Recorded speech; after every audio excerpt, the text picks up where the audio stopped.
Life in the suburbs isn't just about cozy houses, picket fences, and morning coffee on the porch. It also comes with an ever-watchful eye in the form of your neighbors, especially if one of them happens to be an energetic, nosy, and self-appointed moral authority like Mrs. Johnson, the kind of woman who knows everything, even things that didn't happen. It all started simply enough. I was at home while my husband was at work, as usual. I ordered a few things online, summer dresses, t-shirts, nothing major. The delivery driver pulled up, rang the doorbell, and I stepped out, grabbed my package, thanked him, and went back inside. That was it. But we live in a quiet part of Austin where houses face each other across sleepy streets. Apparently, any car parked near my driveway is grounds for a neighborhood investigation. That evening, my husband came home wearing a mysterious smile. Sitting at the kitchen table, he looked at me like he knew something I didn't. "What's up?" I asked. "Oh, I know," he said smugly. "Know what?" I asked, starting to feel uneasy. "The neighbors told me." It turned out Mrs. Johnson had stopped him on his way home.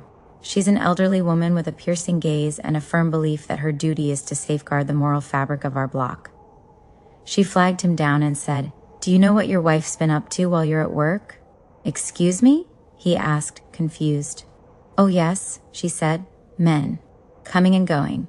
Yesterday, a man in a white car dropped something off, stayed for half an hour, and then left. That's all I'm saying." My husband burst out laughing. Thankfully, he's fully aware of my online shopping habits and even appreciates that I don't drag him to stores. But the story didn't end there. A couple of weeks went by and I continued living my life, placing orders, receiving deliveries.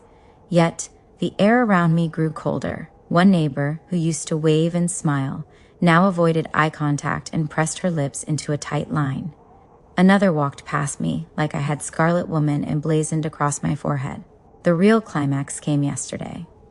I stepped outside. Autumn was settling in and it was time to cover the flower beds. As I bent over the garden, I heard that familiar voice. "Good morning," said Mrs. Johnson. I straightened up. "Good morning," I replied. "Getting your flowers ready for the cold? Smart girl?" I nodded. "You know, you seem to have a lot of visitors lately," she said, her tone laced with implication. I switched to my clueless and cheerful mode. "Oh, no visitors here," I said. "Really? Then what about all those cars?" "Oh, those are just delivery drivers," I explained. Her eyes lit up as if she'd caught me in a lie. "Does your husband know about these delivery drivers?" With the straightest face I could manage, I said, "Of course he does. He's the one who gives me the money." She nearly choked on her indignation. "Well, I never," she gasped, "and why would I waste time driving to the mall when people can just bring things to me?" I added, "Convenient, isn't it?" She huffed, her voice rising. "And you enjoy it, I'm sure." "Very much," I said seriously. "Yesterday, they brought me a pair of shoes. Fit perfectly." "You shameless hussy," she exclaimed, throwing her hands in the air. "I'll tell your husband. I'll report this to the HOA." I almost told her that my husband is the HOA president, but held back. This morning, my mom called, her voice careful, almost apologetic. "Honey, is there something you'd like to tell me?" "What do you mean?" I asked. "Well, there are rumors going around that you, have men visiting. Frequently." I sighed, sat down, and thought to myself, there's no clearing my name now. Even if I walked around wearing a shirt that said, "I just love online shopping," it wouldn't help. No one bothers to ask, clarify, or talk. Gossip spreads like wildfire, quick, smoky, and impossible to contain. Fine. I'll be that woman. The one with visitors. But there's no fun in it. No secret affairs or romantic rendezvous. Just dresses, boxes, and delivery drivers. Still, you know what? Next time I'll order something huge. Let them bring it in a moving truck and unload it right in front of my house. Let's see how Mrs. Johnson handles that.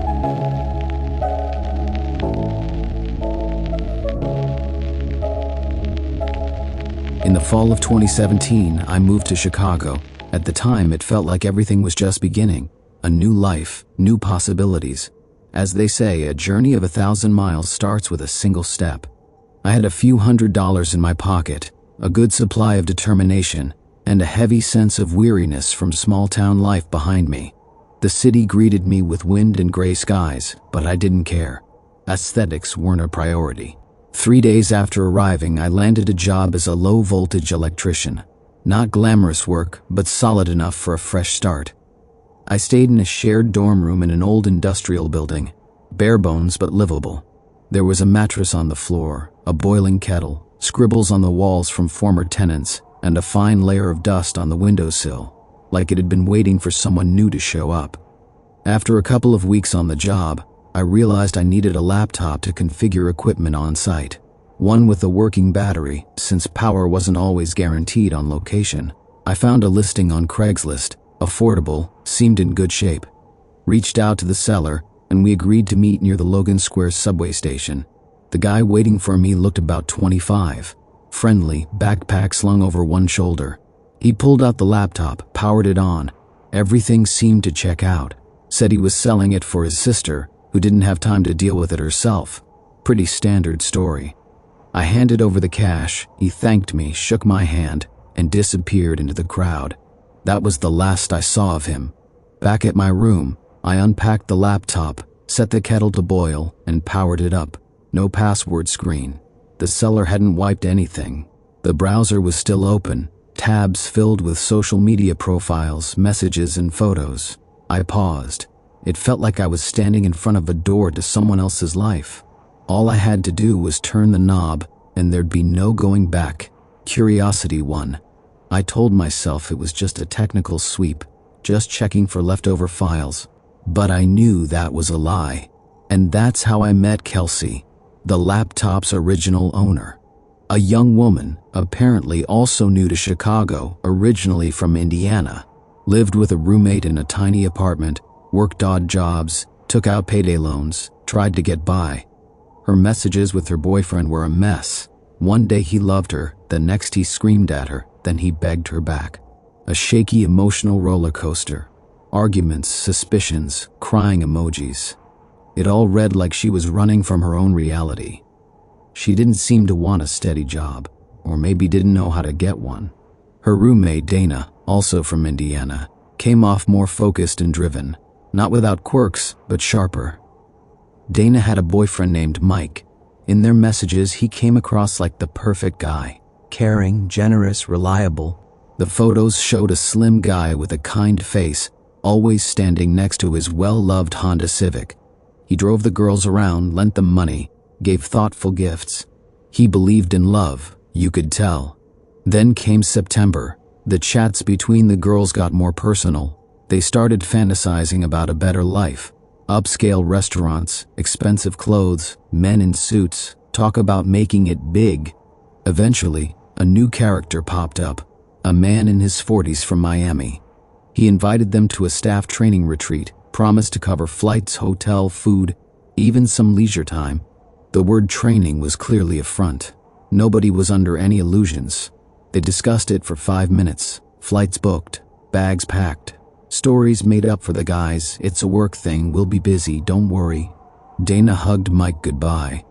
Kelsey sent her boyfriend a heart emoji and a short love you text. 2 weeks of Florida sun. Photos showed beaches, champagne glasses, hookah smoke. A man in a white shirt with the shadow of a wine glass across someone's leg. Their chats were full of giggling, inside jokes, and vivid recaps of their sexual adventures with the passionate Miami guy. There were lines like, "Mike is such a sweetheart. If only all guys were like that. And we make the perfect team, babe." I read through it all like someone watching a play with a tragic ending you can't stop. I felt disgust, sadness, and this oddly naive craving for justice. I knew it wasn't my business, but I couldn't look away. It just felt too raw, too open, too wrong. When the girls came back, they messaged each other about how great everything had gone. Kelsey texted Dana, "He's not my type, but did you see that watch?" Followed by a stream of laughing emojis. Dana replied, "It's all about the vibe. Mike will be fine. He's a good guy." That night, I couldn't sleep. The wind howled outside. I had to be up at 6 for a job site in Joliet, checking signal cables near a chemical plant. But I sat at the desk, staring at the screen. My hand moved on its own. I opened the messages, selected the key threads, screenshots, a few photos, dialogues without ambiguity, just raw, detailed truth. Stuff no one was meant to see. I logged into Kelsey's account, opened her chat with Mike, wrote one line, "Take a look," attached the files. 5 minutes later, she must have noticed the breach. The accounts were immediately shut down, passwords changed, all sessions logged out. I closed the laptop, laid down on the mattress, pulled my jacket over me like a blanket. Morning was coming, and so was another workday. What happened after that, I don't know. I didn't want to know. I was just a bystander. A stranger handed someone else's suitcase full of secrets. But maybe, just maybe, that night someone learned a truth they were never meant to hear.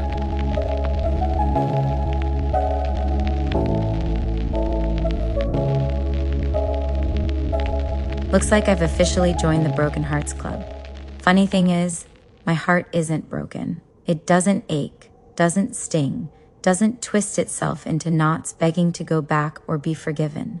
It's just empty, like someone turned off the lights and forgot to turn them back on. And I can't figure out if I'm still in shock and the pain is coming later, or if everything had already died a long time ago and I just didn't know it. It all started at the end of January. My husband, my rock, my one true love, my everything, was going on a business trip. He sighed dramatically as he packed, saying how much he hated being sent off to who knows where again, how hard it was to leave me alone. I almost found it sweet. We'd been together for 5 years, and I thought what we had was real. Love, trust, shared routines, movie nights, breakfasts together, laughter in bed. All of it. I baked him some of his favorite muffins, blueberry, just the way he liked. Packed them neatly in a container, kissed him goodbye, waved as the taxi drove off, and headed back inside. Saturday morning. I figured I'd get a little more sleep and then take care of some small errands. I woke up closer to noon, brewed some hot cocoa, and sat by the window scrolling through my feed. And that's when it hit me. The first boom, his face, smiling, happy, relaxed, sitting in front of a fireplace. The caption read, "Finally got away for a cozy weekend with my love." The account belonged to my friend, my close friend, the one I had coffee with on weekends, the one I helped pick out makeup, the one who shared memes with me about husbands will never get it, but we do. I stared at the screen, read it again, looked closer at the photo. This wasn't a mistake. This wasn't a coincidence. That was my husband, and that was my friend. And that caption, it wasn't an accident. And the photo, definitely not spontaneous. I sat there, staring, and I couldn't understand why I wasn't hurting. I didn't cry. My hands didn't shake. I didn't call him in a fit of rage or feel crushed by betrayal. I just sat there, thinking, seriously? This is who I married? It wasn't even the cheating that got to me. It was how stupidly he handled it. Why would you let her post that picture? You knew I followed her. You knew I'd see it. Or did you not? Did you just not think? How does that even happen? He texted me every night from his business trip. I miss you so much. It's awful here. The hotel food is terrible. Meanwhile, her stories showed dinners by a snowy forest, ice skating dates, coffee on a charming porch, romantic walks under twinkling lights. Cozy, sweet, dreamy, just not with me. I replied with one-word answers. Okay, sure, that's it. I couldn't pretend I didn't know, but I didn't want to argue either. It felt like all my anger, all my feelings had just vanished. When he came back, he acted as if everything was normal, complained about the train ride, said how exhausted he was, kissed me on the cheek, hugged me, dropped his bag in the hallway. I looked at him and saw nothing familiar, just an empty, clumsy performance. I was making eggs in the kitchen thinking, you don't even realize I know. You can't even tell me the truth. Why are you here? Who are you even anymore?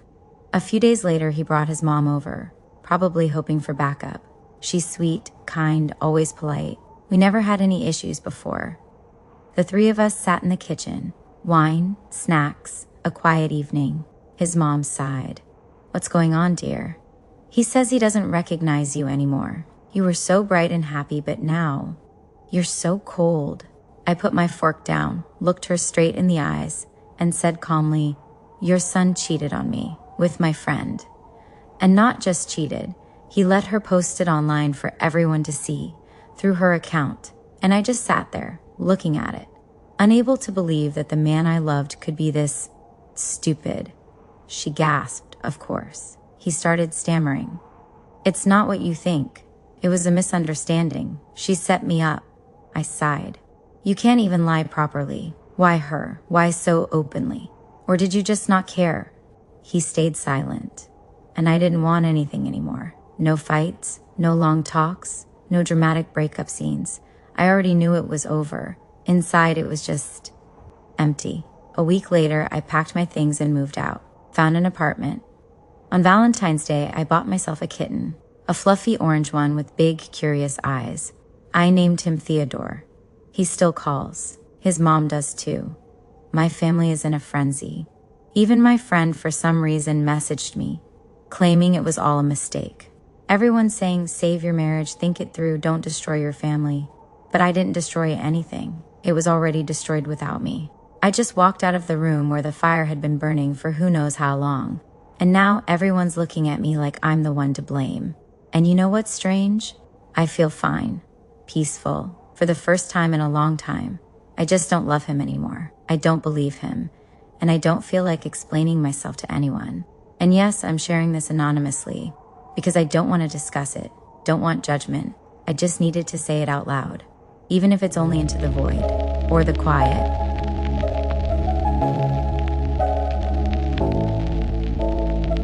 It happened on one of those Saturdays where you plan to be out for just a couple of hours, but somehow you end up getting home late, exhausted, hungry, and with no clear idea of where the day even went. I was trying to find a warehouse. A buddy had asked me to swing by and check out some leftover materials that might be useful for a cabin project. He texted the location and said, "It's simple, you won't get lost." Sure thing. I left after lunch, punched the address into Google Maps, and everything seemed fine until I got into the industrial zone. You know the type. Big gray buildings, cracked asphalt lots, weird side roads, and zero signs on anything. And then the GPS just lost its mind. Started looping me around, sending me down dead ends, pointing me toward random abandoned loading docks. I tried restarting the route, turning around. Nothing helped. I called my friend. No answer. Finally, I gave up and decided to head back toward the highway and just go home. By the time I got out of that maze, the sun was setting. I got home completely drained, like I'd spent the day hauling bricks instead of driving. The house was quiet. My wife was in the kitchen. The kids were at their grandma's. I tossed my jacket over a chair and collapsed onto the couch. I had just started to stretch out when my phone buzzed from the windowsill. My wife was passing by, so I asked without thinking, "Hey, Sarah, can you check who that is?" I'm too tired to get up. She picked it up, glanced at the screen, and then pause. I didn't notice it at first, just silence. Then she looked up and very calmly, almost flatly, read aloud, "Tell us about your experience at Ocean Breeze Spa." That's when I realized the day wasn't quite over yet. "What's that?" she asked, same calm tone. But I knew that tone. That tone's more dangerous than yelling. What spa?" I said, sitting up as if I could hear better from a different position. She silently turned the screen toward me. It was a notification from Google, a request to leave a review. Ocean Breeze Spa. Of course. Looked like I'd spent the afternoon relaxing at a day spa instead of chasing scrap wood across a junkyard. I started explaining. It had to be a mistake. I told her I'd been lost in the industrial district, that the GPS probably logged my location, and maybe this spa was just next to the warehouse I'd been circling. I hadn't even seen a spa. Just fences, concrete, pipes. Who puts a spa there? But the more I explained, the dumber it all sounded. I mean, seriously, I was in the middle of nowhere looking for a warehouse, and somehow a spa was next door, and my phone thought I went in? I didn't even believe it myself. She just stared at me, and that silence was worse than any argument. "So you went to a spa?" she finally asked. "No, I didn't even see the place. You know me." "Well," she said, turning back toward the kitchen, "now I'm not so sure." And off she went, with my phone. I just sat there in the hallway, half out of my jacket, still wearing my shoes, feeling this weird guilt, like I had snuck off to steam and sip beer while she was home making dinner. We barely talked that evening. Dinner was quiet and cold, and I slept on the couch. The next day, I went full detective mode. Dug up the address, cross-checked it on maps, zoomed in on the satellite view. Sure enough, the spa was literally next door to that warehouse. Like, wall to wall. Took screenshots, printed them out like some kind of courtroom exhibit, and showed her. She looked, sighed, and just said, "Still weird how these kinds of coincidences only ever happen to you." So yeah, good luck trusting GPS after that.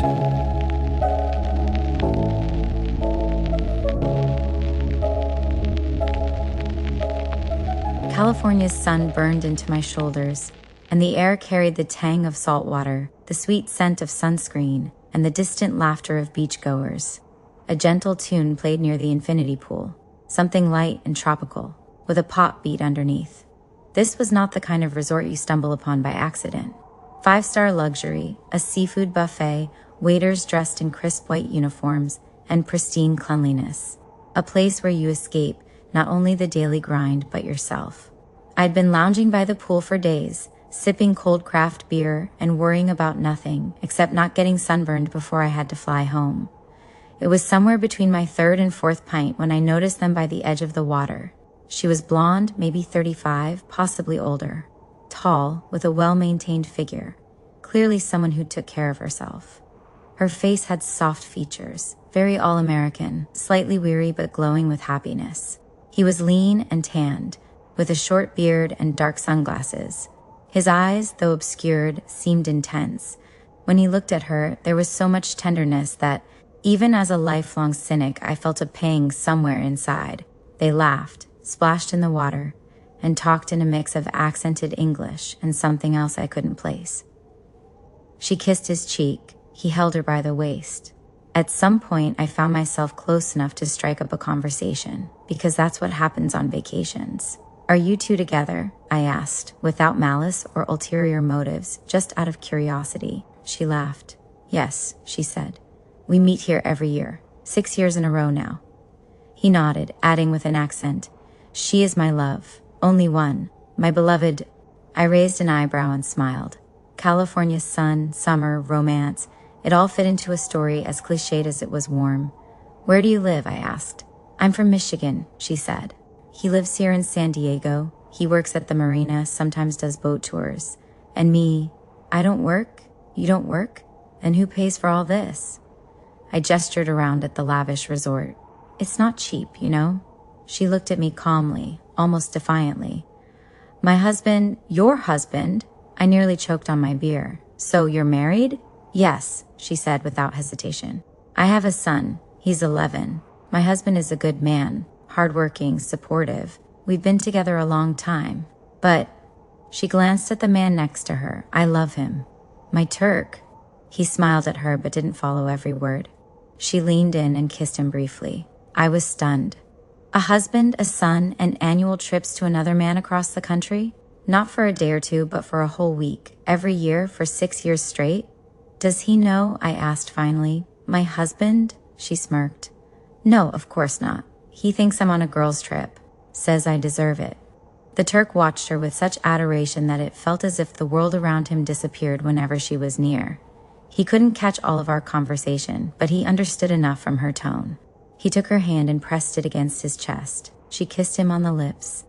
I stepped away, not out of morality, but because the air felt tight, claustrophobic. Not from judgment, but from the sheer weight of it all. Somewhere in Michigan, there's a man who has no idea his wife flies off to San Diego each year to be with someone else. He might be at home making breakfast for their son, completely oblivious that his wife is wrapped in another man's arms by a pool on the Pacific coast. And there I was, sitting by the pool, listening to someone say "I love you" with a thick accent, and realizing the world isn't black and white.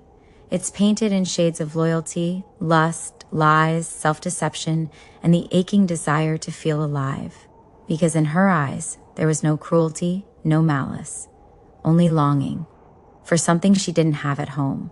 I went back to my chair, poured myself another beer, and stretched out under the sun. But one thought wouldn't leave my mind. If your wife, Susan, takes annual girls' trips to San Diego, buddy, you're a fool.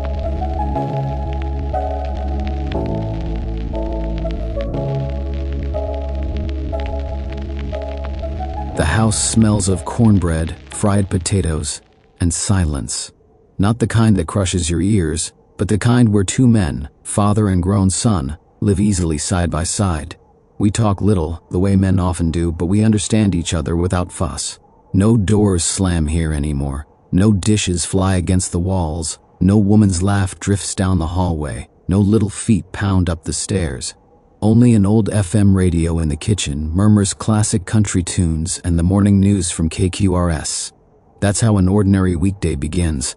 While the coffee maker sputters, I, an aging man to whom life has handed both love and pain, let myself remember, sometimes you have to just to stay sane. I divorced back in 2014. A deployment to Afghanistan, routine for career guard soldiers like me. Camo, checkpoints, guys who ask no unnecessary questions. I flew home early, Saturday instead of Monday, because paperwork cleared faster than expected. Dawn, quiet stairwell. The familiar scent of the Minneapolis apartment building. My key turned, I stepped inside. Wrong size sneakers at the door, a stranger's jeans over the armchair, and then oil on canvas. My wife tangled in someone else's arms. Bed sheets in knots, her wide-eyed fear, his cocky half grin. I couldn't forgive. It wasn't pride. Something inside simply snapped like a blade driven in and left to rust. I sold my pickup, hired an attorney. The custody fight was brutal, but I won. My son, 10, stood beside me without a word. My daughter, 6, clung to my hand as if it were a life raft. We managed, no whining, no self-pity. I worked swing shifts at the rail yard. They went to school. The house in St. Paul wasn't fancy, but it was ours. 5 bedrooms, warm in winter, floors I'd laid myself, yard toys bought bit by bit. We held on. Then came 2019, a buddy's birthday cookout out in Stillwater, brisket, light beer, old friends. She was there, Leah, large brown eyes, shy smile. Flinched at sharp laughs, winced when someone slammed a cooler lid. Later a friend whispered, her husband's a bully.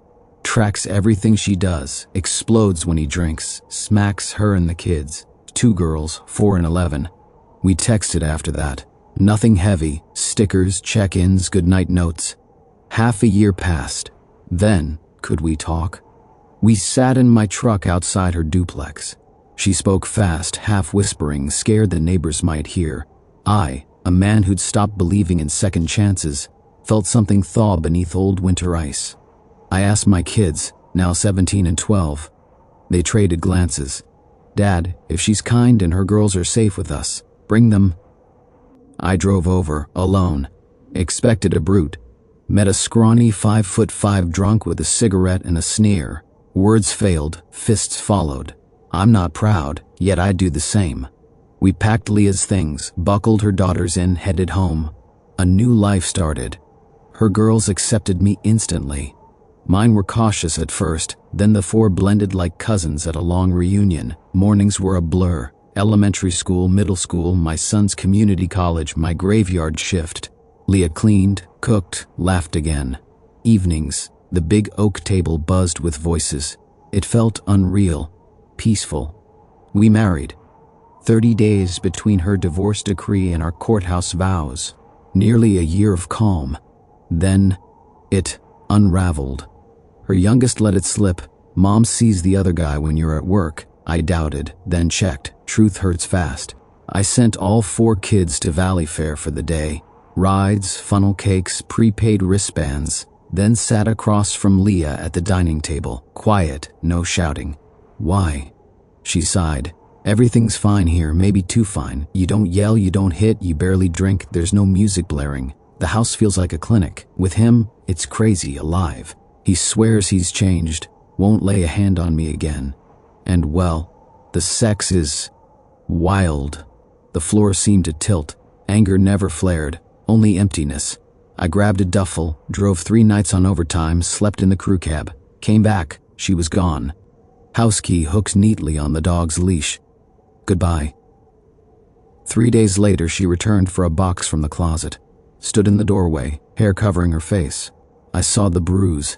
Purple, swollen, ugly. Felt nothing. No pity, no rage, just hollow. A year I patched myself up. Work helped. Steel tools occupy restless hands. One evening that same buddy said, "Quit rescuing folks who live in mud. Some need it like air, prov bile. Now it's just me and my son.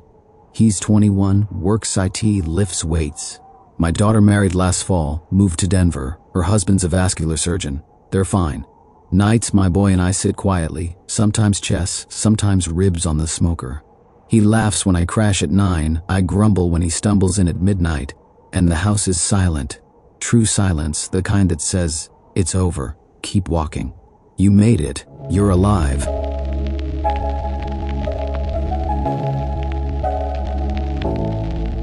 The kitchen smelled of Earl Grey tea and something else.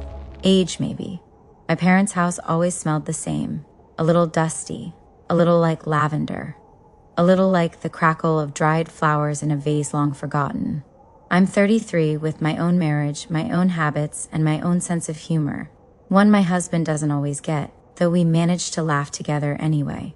That evening, we were joking around, teasing about how little I resembled my dad. It happens. "Hey, what if you're not his?" My husband joked, tossing a grape at me. "Sure, let's do a DNA test," I shot back, laughing. So I did, as a joke. No expectations, no anxiety, just a haha moment. I sent in the saliva sample, paid the fee, and forgot about it. A couple of weeks later, an email popped into my inbox. I opened it casually, coffee in hand, expecting nothing more than a coupon for sneakers. Instead, I got a gut punch. Negative. I wasn't my dad's daughter. I sat there, stunned, then reread it. And again. The laughter from that earlier conversation was now miles away. My husband leaned over my shoulder, reading the email. "Wait, what?" he managed slowly. I didn't respond. And then, like in some bad drama, there was a car ride. Long, silent, with my empty gaze fixed out the window and my heart pounding stupidly in my chest. I'm 33. But in that moment, I felt like a child again, the kind who still believed family was an unshakable truth. Mom had always been the moral compass in our lives. No lies, no drinking, no cheating, no yelling. Be better than this world, she'd say. Her closet was full of scarves for Sunday service. Her wallet held a picture of St. Nicholas. Every Easter meant church and candles. Every conversation carried a trace of righteousness. I walked into her house without knocking. She was in the kitchen ironing a tablecloth, just like always. "Mom, I need to ask you something." She looked up and smiled. "What is it, honey? Who's my father?" Silence. The kind that feels like a wrecking ball swinging into a house. Her face twisted like fabric wrung out to dry. Then she slumped into a chair, deflated. You know?" I nodded. She exhaled sharply. No denial, no shouting, just eyes clouding over, like an old photograph. "He didn't know," she said softly. "You weren't supposed to either." And then it all came pouring out, like dirty water from a busted pipe.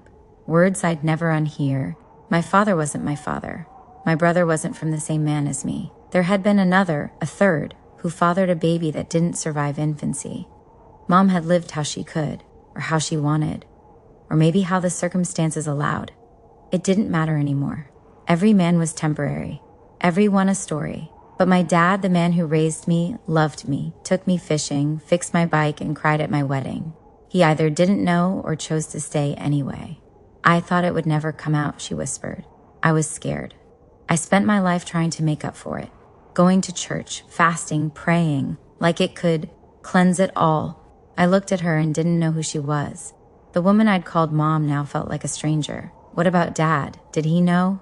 She shook her head. No, he didn't. I swore I'd take this secret to my grave. The house tilted. Something inside me crumbled. The foundation on which my entire life had rested was gone. Who am I now? Whose am I? What's in my blood? I stepped outside. The wind was sharp, cold.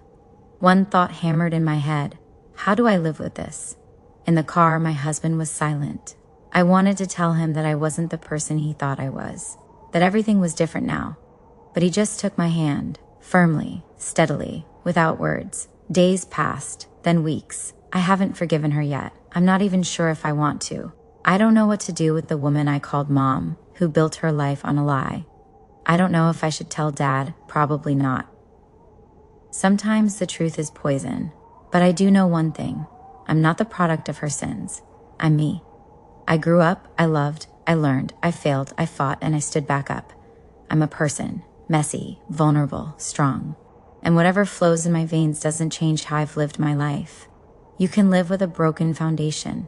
You just have to learn to walk carefully, or build a new one that's entirely your own.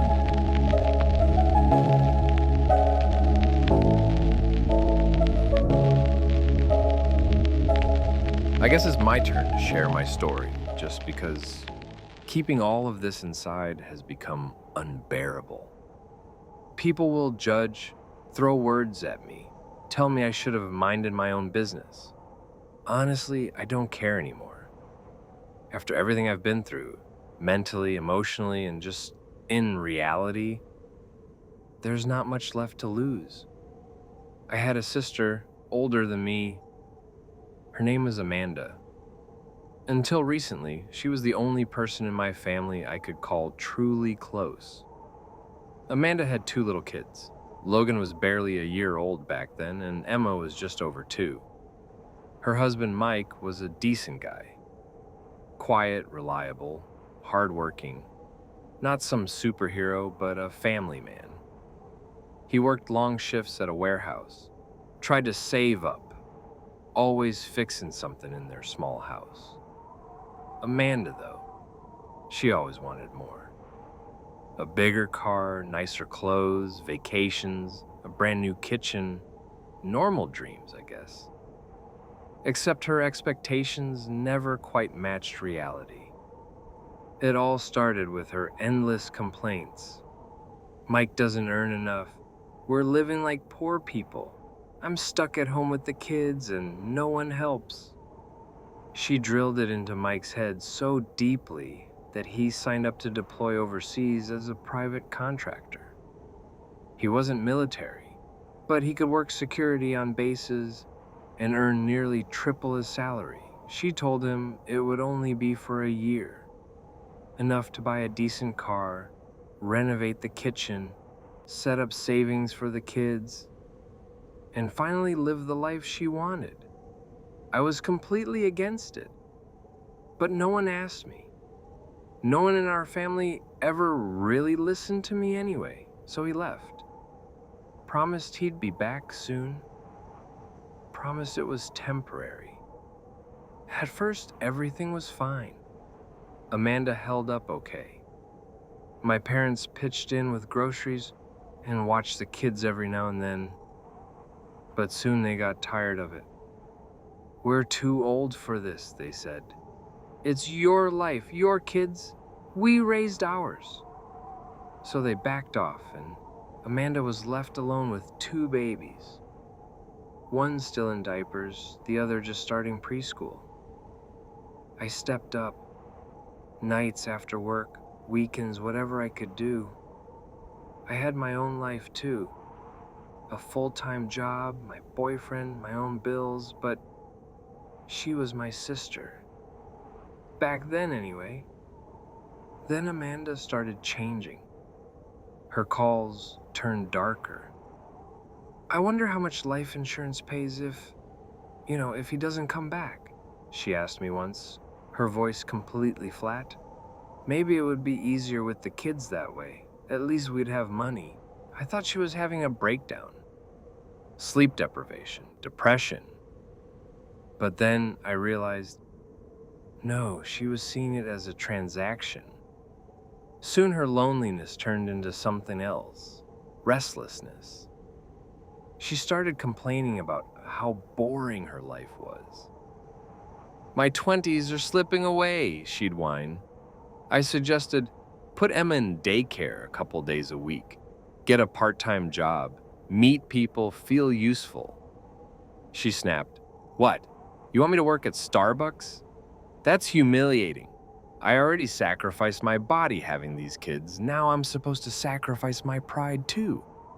One evening I came over unannounced, like I often did. I had a key to her place. We both had each other's. I walked in and instantly froze. A large men's leather jacket was hanging by the door. Boots on the mat. Not Mike's. Different size, different style. Amanda came out of the kitchen, saw my face, and blurted out some nonsense about Dad stopping by. But our dad is shorter than me, and these boots look like they belong to a linebacker. The next day, she called me sobbing, told me everything. How she met a guy online, a widower with no kids, just moved to town. He understands me, she cried. He makes me feel alive. I've been so alone. I deserve this. I sat there silent, feeling my stomach twist. What about Mike? I finally asked. He's risking his life out there, for you, for the kids. She sniffled, wiped her nose, and said, "And what about me? Am I supposed to just suffer here alone forever?" I told her the truth, that what she was doing was betrayal, pure and simple. That marriage wasn't just about vacations and matching Christmas pajamas. It was about loyalty, about standing by your partner when it's hard. That if I ever saw this other guy again, I'd tell Mike everything, straight to his face. She cried and swore it was over, said she understood. I wanted to believe her. 2 weeks later, it snowed so hard the whole city shut down. Roads were blocked, offices closed. I decided to surprise her, bring groceries, play with Logan and Emma, maybe bake cookies with them. I unlocked the door, walked in, and froze mid-step. Some half-naked guy was chasing Emma around the living room, wearing nothing but a towel. Logan was crawling at his feet, giggling. The man turned and stared at me. Amanda walked out of the bathroom, hair wet, wearing a silk robe. We just stood there, the four of us, in heavy silence. I felt like my lungs stopped working. That evening, I sat down and messaged Mike. It took me hours to write it all out. Every detail, every date, what I'd seen. I hesitated before hitting send, but I did it. Within minutes, he called. For the longest time, he didn't speak. I thought the call had dropped. Then I heard him crying. This man, halfway across the world, surrounded by sand and barbed wire, wept like a child into the phone. "Thank you," he whispered. "And I'm sorry." Then the line went dead. An hour later, I was blocked by both of them. Word got around eventually. Amanda told everyone I was lying, said I was on medication, unstable, that I'd always been jealous of her. My parents, they knew who I was. They knew I wasn't crazy, but they still said, "You could have kept quiet. Breaking up a family is the worst sin." They cut me off too. Now I have no sister, no niece or nephew, no parents who call to check in. All of that is gone. The only thing left is the memory. Me standing in that living room, holding a grocery bag, staring at a stranger in a towel, while 2 kids laughed, not knowing their world was about to crack in half. I don't regret it, not for a second. I chose the truth. And yeah, maybe that left me alone. But I'll take being alone with a clean conscience over living in someone else's lie any day. I just hope if karma exists at all, Amanda gets back exactly what she planted in this world.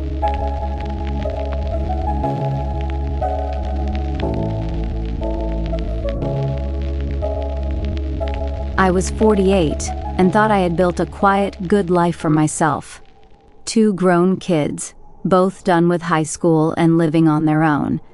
A small 2-bedroom townhouse in Portland with ivy crawling up the fence, lavender by the porch, and a kitchen that always smelled faintly of cinnamon and coffee. And there was Mark, my husband. We'd been married almost 30 years.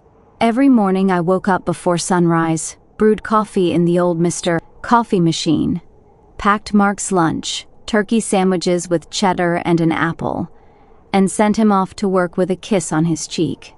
Then I'd make oatmeal for myself, feed my cat, Milo, and sit by the window to read the news while the city slowly woke up. That January, he went on a ski trip to Mount Hood with some old college buddies. I folded his thermal shirts neatly, packed wool socks and the knit hat I'd made him back when we were first married. He kissed me quickly at the door. "See you Sunday, Lisa. Don't work too hard," he said, flashing that boyish grin. That weekend was rainy and gray. I lit candles, binge-watched old black and white movies, and baked blueberry muffins for when he returned. Saturday night he texted, "All good here. Beer and skiing. Miss you." I smiled, sending him a picture of Milo curled up in my lap. But when he came back Sunday night, he seemed different. He barely spoke, avoided my eyes. Slept in the guest room. All week he was distant. Came home late smelling like cigarettes and a woman's perfume I didn't recognize. Finally, I asked, "Mark, is everything okay?" "Yeah, fine," he said curtly, staring at the TV. Then one evening he turned it off, took a deep breath, and looked at me with tired, sad eyes. "Lisa, we need to talk." My heart sank. I waited. "I met someone on the trip. She's younger, fun, makes me feel alive again. You're a good wife, really. We've had a lot together. But I need something else now. I'm sorry." He talked for what felt like hours, about how exciting she was, how she made him feel 25 again. His words fell like heavy rain on a cold tin roof, relentless, chilling, loud. I opened my mouth to speak, but nothing came out. He moved out a week later, taking only a suitcase and his old guitar. I watched him leave from the living room window, feeling numb, like my entire body had fallen asleep and couldn't wake up. Days passed in a fog. I barely ate. Coffee in the morning, maybe some crackers by night. I caught my reflection one afternoon. Hollow eyes, tangled hair in a messy bun, an oversized sweater hanging off my shoulders. At work, my colleagues at the clinic asked, "You okay, Lisa?" "Yeah, I'm fine," I lied with the same empty smile. Then came the day I had to look at apartments. We were splitting the money from the house sale. I walked into a small studio in downtown Portland, unshowered, no makeup, hair pulled back under a knit beanie.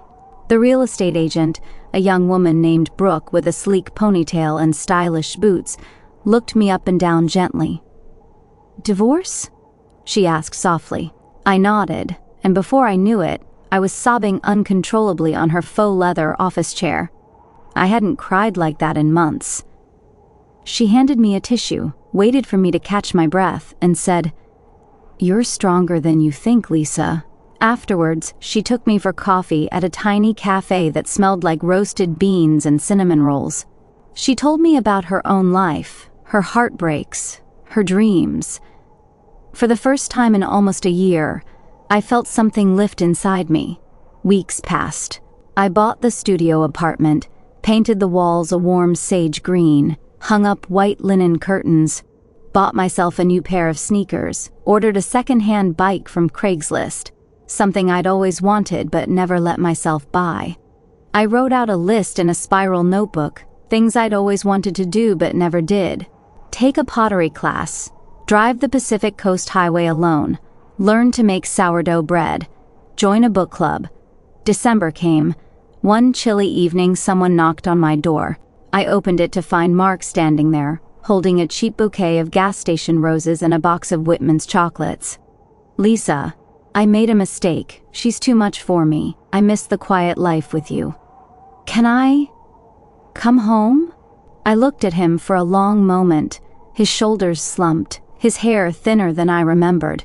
Once my heart would have jumped at seeing him again, but now I felt nothing. "No, Mark, you made your choice, and I'm happy now." He nodded, eyes glistening, and turned away. Later, my sister called. "Lisa, family is sacred. Maybe you should forgive him." But I knew the truth. Family isn't just names on a marriage certificate. Family is where love lives, where your heart feels safe. Now, I wake up alone every morning, brew my coffee, watch the sunrise over the city from my window, Milo purring beside me. My kids visit on weekends. I read novels late into the night, take long walks along the river, bake bread that fills my apartment with the smell of home. I am Lisa, and I've finally found myself again.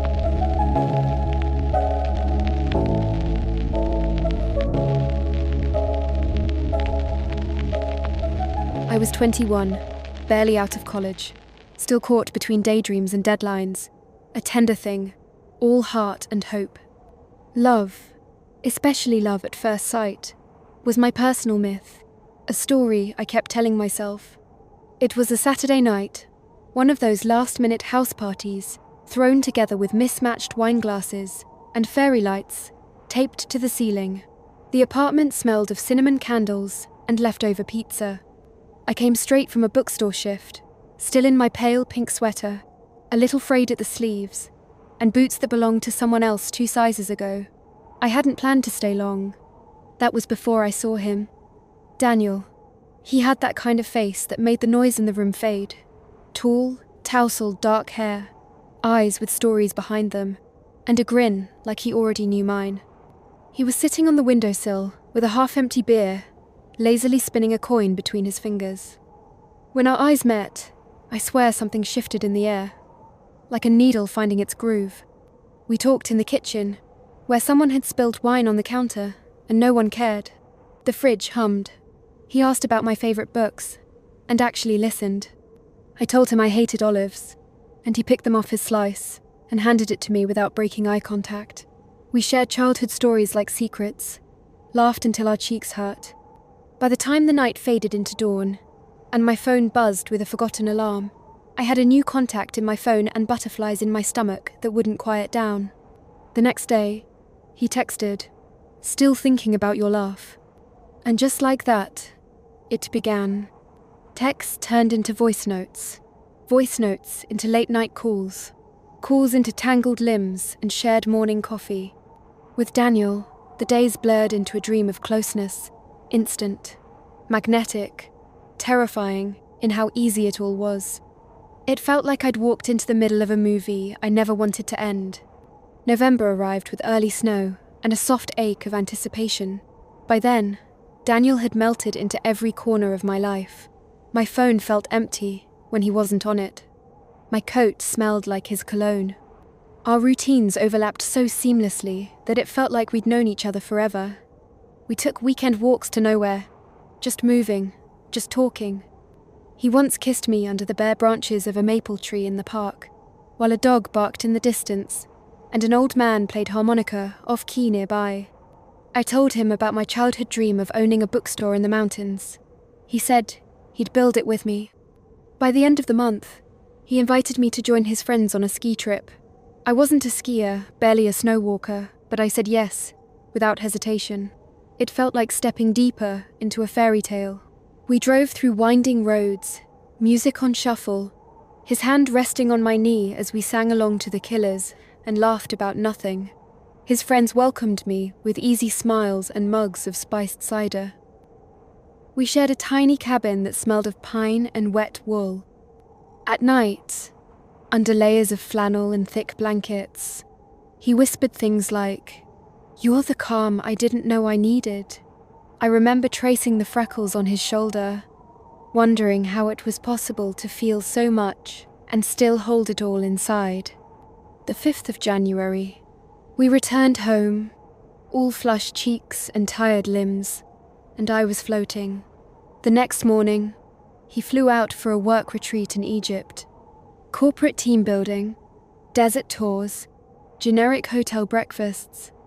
He called from the airport, sent me a blurry photo of a camel and said, "Wish you were here." I replied with a selfie in bed, coffee in hand, his hoodie on my shoulders. For the next couple of days, we texted, called, sent each other bad jokes, and sleepy goodnights, and then silence. At first I thought, poor Wi-Fi, jet lag, meetings. But as hours turned into days, anxiety bloomed like frostbite. I called, no answer. I messaged, nothing. I told myself stories. He lost his charger. He's overwhelmed. He'll call any minute. The minute turned into the longest 3 days of my life. And then, he called. His voice was strange, gentle, careful, like someone treading over ice. "We need to talk," he said. I knew. He sat on my couch, eyes downcast, and confessed. There was a woman at the resort. A mistake. One night. A blur of alcohol and bad decisions. He didn't sugarcoat it. He didn't cry. He just looked. "Sorry. I didn't want to lie to you," he said. "But I also don't know how to live with this." Something broke. Not like a plate smashing, more like a thread snapping somewhere deep. I stood, walked to the kitchen, and dropped my favorite teacup.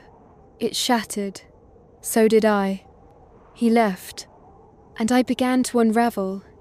I didn't sleep the night he left. I sat curled on the kitchen floor in my oversized hoodie, his hoodie with the broken porcelain still glittering around me like snowflakes of betrayal. The silence in the apartment had weight. My mind kept replaying his words, over and over, like a scratched record I couldn't stop. The next morning, I woke up on the couch, stiff and sore, the sunrise cutting through the blinds like accusations. I didn't go to work, didn't call anyone. I drank cold tea and stared at the wall for hours. By the second day, I stopped eating. By the third, I stopped getting out of bed. My body began to revolt. Nausea, headaches, then vomiting bile, blood. My body was speaking a language I didn't want to understand. Heartbreak as organ failure. Out of desperation, I called him. My voice shook. "I need help." And he came. Of course he did. He found me pale, curled on the bathroom floor, eyes sunken and lips dry. He didn't hesitate, scooped me into his arms like I weighed nothing, and drove me to the hospital. I remember the sharp scent of antiseptic, the beeping monitors, the tired eyes of the nurse, who kept glancing at him like she recognized this kind of mess.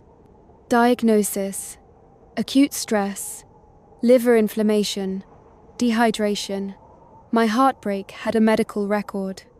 He stayed, Saturday, by my side, held my hand while the IV dripped slowly into my veins, whispered apologies that felt soft but empty, said things like, "I'll never forgive myself," and I believed him, or wanted to.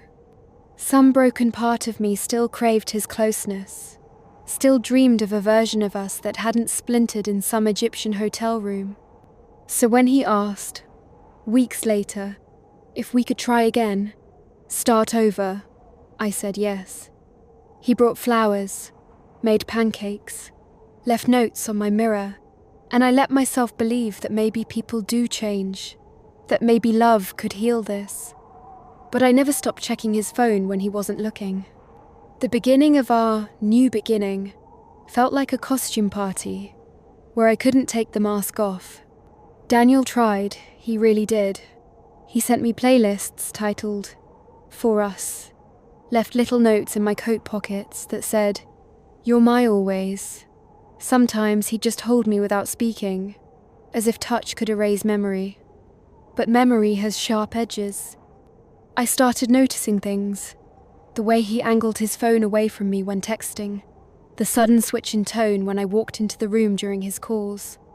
Once, I caught him smiling at a message, and when I asked, he just said, "Work stuff. Trust, once cracked, doesn't break with a bang. It crumbles with whispers." One afternoon, I was looking for an old photo on his laptop. He had asked me to help organize his files. That's when I found it, buried deep in a folder named Temp. A photo. Her, the woman from Egypt. She was sitting poolside in a leopard print bikini, posing like she knew someone was watching. Daniel's name was watermarked at the corner. My hands shook. That cursed pattern, that smug tilt of her head. I closed the laptop. Quietly, methodically, like defusing a bomb. I didn't cry. I didn't scream. I went into the bathroom, looked in the mirror, and saw a stranger. Someone who wanted to believe. Someone who loved too hard. Someone who was losing herself to someone else's lies. That night, he made pasta, lit candles, played vinyl. I stared at the plate, at the man across the table who had kissed someone else and brought me roses the next day.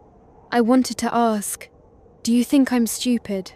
But instead I said, "I'm tired." He reached for my hand. "We'll get through this." I nodded, but something inside me whispered, "I won't." He came back, not with flowers, not with grand gestures, just with eyes that looked older, and a voice that trembled when he said my name.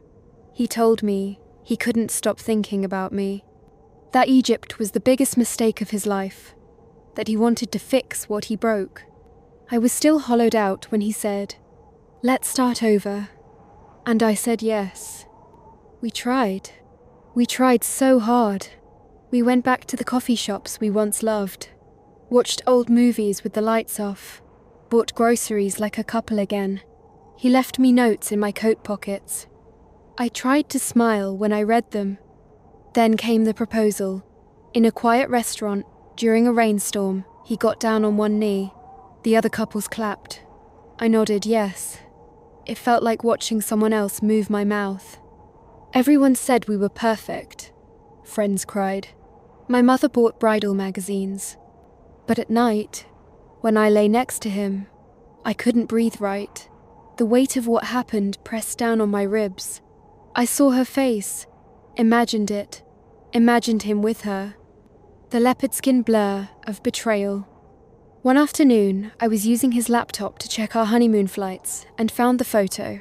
Her, that woman, leaning against a palm tree in a leopard skin bikini, smirking at the lens. I shut the laptop slowly. My fingers trembled. All the air left the room. For days I tried to forget it. I made to-do lists, called florists, smiled for dress fittings, but I cried in the bathroom stall at the bakery tasting. I cried on the subway. I cried brushing my teeth. 3 weeks before the wedding, it all cracked open. He confronted me, said he saw a message I sent to a friend, where I joked about a co-worker's cute smile, said I was just like him. I laughed. Not because it was funny, but because the absurdity of it all hit me like thunder. I bought the dress, I said. I bought the napkins and the flowers and the fairy lights. I bought the dream, and you're accusing me over a text. He didn't answer. His jaw tightened. My hands were shaking. That night, I packed a suitcase. I put the dress in a storage box.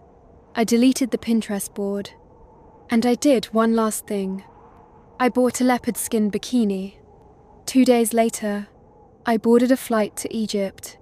I watched the sand roll by from the window. I floated in the Red Sea. I stood under the same sun, where he betrayed me. And somewhere between the dunes and the waves, I let him go. For real this time. Egypt was nothing like I'd imagined.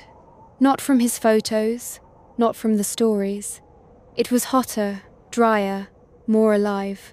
The streets buzzed with bargaining voices and the scent of cumin. The Red Sea glittered like it was made of glass, and I stood on my hotel balcony wearing that leopard bikini, not because of him, but in spite of him. I didn't come to punish him. I came to reclaim myself. Every day was a quiet victory. I sipped mint tea on rooftop cafes. I wandered through markets. I bought bracelets, spices, postcards I never sent. One morning, I booked a desert tour on a whim. I sat on a camel, sand curling around my ankles like smoke, and for the first time in months, I laughed. Not the brittle kind I used to fake real laughter, born from the gut. Something in me shifted. One night, under a starlit sky, I texted him, "I'm not angry anymore. Thank you for showing me what I deserve. Be well." He never replied. And I was grateful. Some silences are sacred. I stayed for 5 more days. I didn't count calories. I didn't count memories. I let myself be curious again about people, about life, about myself. It was a kind of freedom that felt like growing a second skin, thicker but softer. Back home, my apartment welcomed me with stillness. But this time, the silence wasn't hollow. It was space. For air. For growth. For new dreams. I unpacked slowly, hung the leopard bikini in my closet, started writing again, journals, short stories, bits of poetry, and each word stitched me back together. I didn't need him to finish the story. I was the author all along. 3 years later, I ran into Daniel in a bookstore of all places. He looked older, softer around the eyes. We exchanged polite smiles, a quiet nod, and moved on. No words, no need. Outside, the city pulsed with life. I walked home with a paperback in my bag, coffee in hand, and peace in my chest. Love still came to me, not like lightning anymore, but like sunlight through a window, gentle, warm, earned. Some stories don't end in fireworks. Some end in grace.